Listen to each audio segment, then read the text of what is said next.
အားလုံးပဲမိတယ်ပါကျွန်တော်တော့ account ထပ်ပဲဖြစ်ပါတယ်ကျွန်တော် account ထပ် YouTube အနေနဲ့တော့ပြန်လဲကြိုဆိုလိုက်ဗီဒီယိုမှာတော့ကျွန်တော်အနေနဲ့တကယ်ချင်းတို့ကိုဘာအကြောင်းအရာမျှဝေပေးသွားမလဲဆိုတော့ကျွန်တော်တို့တွေပေါ့နော်ကျွန်တော် notebook ကျွန်တော်တို့ရဲ့ computer မှာကျွန်တော်တို့တွေ okay ကျွန်တော်တို့ရဲ့ computer မှာတဲ့ computer နဲ့ပေါ့နော်ဒီ computer နဲ့တွဲပြီးတော့မှကျွန်တော်တို့တွေ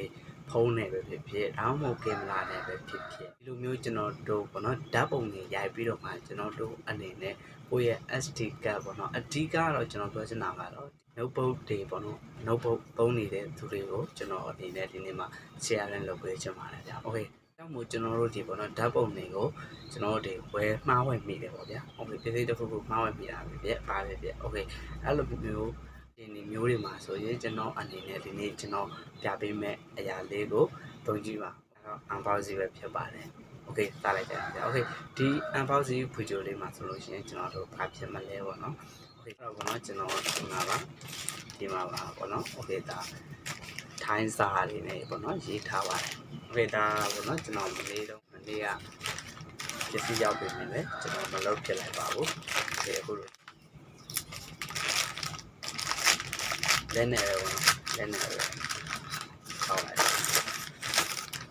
ပါပါဒါကရီဒါပေါ့နော်ဒီကရီဒါ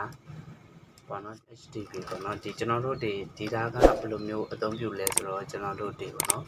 ဒီကျွန်တော်တို့ရဲ့ SD ကဥမာကျွန်တော်ပြရမယ်ဆိုရင်ပေါ့နော်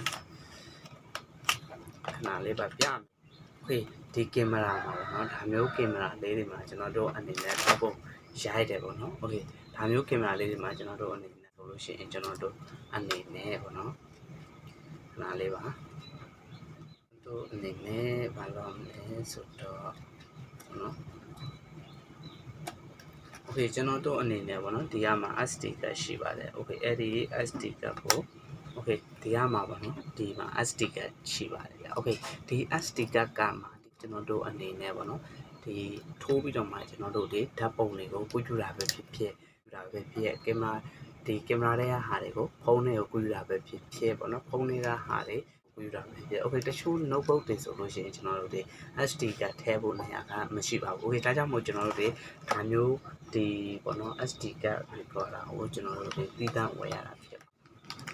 ဒါကြောင့်မို့ဒီဗီဒီယိုလေးကိုပေါ့နော်ကျွန်တော်အနေနဲ့လောက်ရတာကဘာလဲဆိုတော့ကျွန်တော်တို့ဒီကွန်ပျူတာဝယ်ပြီးပြီဒါပေမဲ့ကျွန်တော်တို့ဒီ SD card နဲ့ပေါ့နော်ကျွန်တော်တို့ဒီ notebook အထူးသဖြင့် notebook သုံးနေတဲ့သူတွေဆိုရင်ကျွန်တော်တို့ရဲ့ကွန်ပျူတာပတ်လဲတွေမှာကျွန်တော်တို့အနေနဲ့ပေါ့နော်ဒီလိုမျိုး SD card ထိုးတဲ့ဟာတွေခဲမရှိပါဘူး okay ဒါကြောင့်မို့ကျွန်တော်ဒါလေးကို unbox ပြုတဲ့ပုံမျိုးနဲ့လုပ်ပြရတာပါဗျ okay တစ်ချက်လောက်ကြည့်လိုက်ကြရအောင်ပေါ့နော်ဒီစီကတော့မတော့သေးပါဘူး okay ဒီကမှာဆိုလို့ရှိရင် SD ဆိုတဲ့အတိုင်းပဲကျွန်တော်တို့ဒီကဒီမှာပါပေါ့နော်ဒီမှာပေါ့နော် USB တွေထည့်လို့ရမယ် SD ပဲပေါ့နော်ဒါ USB 1 USB 2 USB 3ပေါ့နော်USB ပေါက်3ပေါက်တော့ထိုးလို့ရတယ်ပေါ့နော်နောက်ပြီးတော့ကျွန်တော်တို့ဒီမှာပါ M2 ဒီမှာက micro SD okay ကျွန်တော်တို့ SD ကလေးလည်းထည့်လို့ရတယ်နောက်တော့ရိုးရိုး SD ထည့်လို့ရတယ်ပေါ့နော် okay ဒါကြောင့်မို့ဒီဟာလေးကိုဓာတ်ပုံနဲ့ကင်မရာတွေကိုပေါ့နော်ဓာတ်ပြဖားပြဒီကင်မရာလေးကိုလုပ်ပေးဖို့ပြောပြစေ